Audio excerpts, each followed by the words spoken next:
Hey Smash, it's Coach Chris. A little bit of a video here taken November the 8th of some of your swings. This is just one of the swings.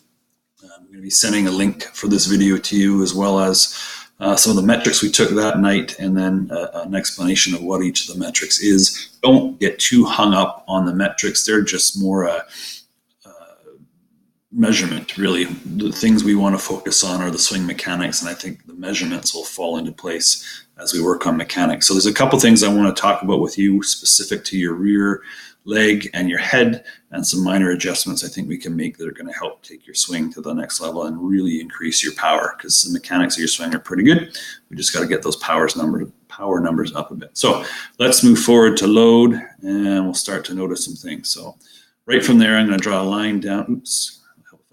Button. There we go. I'm going to draw a line down from your head down to your feet. Now, oh, that's not a very good line. Here we go. There we go. Okay. So as we've talked about before, when we get loaded up, we want to make sure that the weight on our back leg stays inside of our back toe, and you started to float out behind your back toe a little bit. And so that's going to affect your time to contact, which you'll notice in the metrics is it could be better. And then also that's going to affect your leg drive forward, which is going to affect your power negatively. So we want to try and get that weight inside your back toe so we can drive forward on the ball as the swing starts. So one of the quick changes we'll make is with this back foot, we're going to turn it so that it's facing in a little bit, almost pigeon-toed. A little bit, if you will. That's extreme what I drew there, but we're going to make a slight adjustment there, and I think that's going to help you keep the weight inside and be able to drive quicker into that swing off that back foot. So I'm going to get rid of that last line. We're going to leave this one here because the next thing I want to talk about is what happens as we get to toe tap. So we'll move forward to toe tap right about there. So what should happen at this point is front leg obviously has to go forward, my belly button should go forward, and my back knee should start to drive towards my front knee. What shouldn't happen is this. Your head has already started to travel forward on the ball. We want to try and keep that head a little bit closer to where it was without floating too far forward. And you're going to notice as we continue through the swing with yours really starts to fly forward on you. So now we get to heel plant, and right there. Okay. So what's happened with you is lower half's good. We need to get those hips to fire a little bit more. In other words, your belly button at this point should be starting to head towards the pitcher. What shouldn't be happening now is your hands and head shouldn't have traveled too far forward here. So this is a sequencing thing, which we started working on with most of the girls last week, and we'll continue, and you're one of them that we'll work on it with. We want the hips to go first, front elbow, hands, and then the barrel will follow after that, all the while limiting this movement in our head forward on the ball.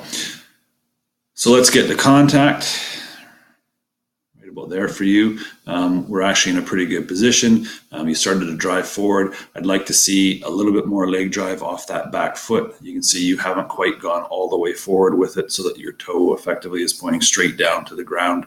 But all in all, not too bad. Elbows in a good bent position.